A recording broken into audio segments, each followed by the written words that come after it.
Hi friends, সবাই কেমন আছো? সবাই ভালো আছো তো? তো প্রত্যেককে জানাই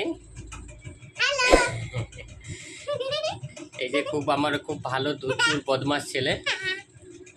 তো এমন গরম পড়েছে যে গরমেতে মাথাটি খারাপ হয়ে যাচ্ছে সবারই। আইসক্রিম কিনতে যাচ্ছি, আইসক্রিমটা কেনার পরে কিছুক্ষণ পরে দেখছি শুধু আইসক্রিমের ডান্ডাটা আছে, কিন্তু আইসক্রিম নেই। আহ, তো তার জন্য সারাদিনে প্রত্যেক দিনে একটা করে ম্যাঙ্গো ফুটি এই বাবুটির জন্য আনতে হচ্ছে। হ্যাঁ, এই যে এখন পুতুলটিকে সাজানো হচ্ছে, পুতুলকে পাউডার মাখানো হচ্ছে গরমে, তো অতিরিক্ত গরমে। এই যে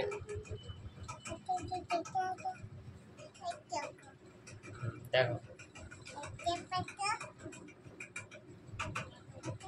দেখতে পাচ্ছ?